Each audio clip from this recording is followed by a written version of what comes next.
Millennium Trilogy, Stieg Larsson. This was really important to me because what it introduced was a very strong female central character with Lisbeth Salander, and also, very interestingly, a very damaged central character with her own moral compass, which is not a moral compass that maybe everyone would agree with, but certainly would empathise with, considering the life that she'd led. So this central character and her ability to survive and do the things that she does and outwit her adversaries, really, I found very inspiring. One of my biggest heroes of all time, Robert LUDLUM. And I've got a copy here of The Bourne Identity.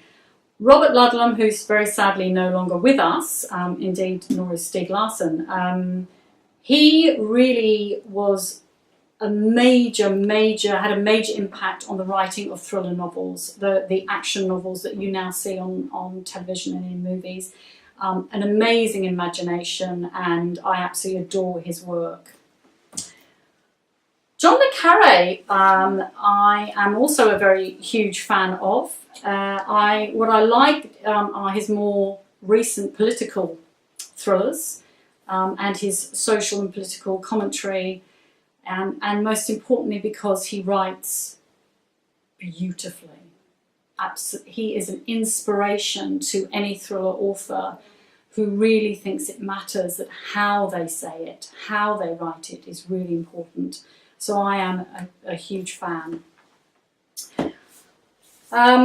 Peter James in the UK, a fantastic author of both thrillers and detective crime fiction, and a mentor and a guide to me, and somebody I am eternally grateful for offering me support and guidance early on in my career. Thank you, Peter. Thank you. I love your books, and I really appreciate all the wonderful things that you have done for me. Bit of a strange one that people might be surprised about is Ben AARONOVITCH's series, because they probably don't think that I would be into perhaps fantasy crime, but I am. And Rivers of London kicks off what I call supernatural crime, because this is a series which is about a policeman in London who becomes an apprentice to be the first ever apprentice to a wizard in London, and they focus on solving spiritual crime, ghosts that do things that they shouldn't, and so on.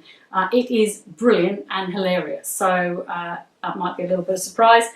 Then two others which go back to my student days and indeed to my school days. Charles Dickens. This is one of the books that I had when I was a child, and I've read all of Dickens' work 3 times. He was an amazingly instrumental author when it came to the novel. He used to have to write on a series basis, so he would actually have to produce the next chapter, if not daily, on a weekly basis. So that's some kind of deadline. But what I admire about him was that he really looked into the social situation of the time and commented on it in an amusing and very clever way. So I really admire Charles Dickens. And then last but by no means least, D.H. Lawrence. And I'm holding up a copy of Lady Chatterley's Lover, because D.H. Lawrence did something many years ago that men of his time would never have dared to do, and that was to dare to write from a woman's point of view about her sexuality. So, brave man, and thank goodness that he did it. And that's it.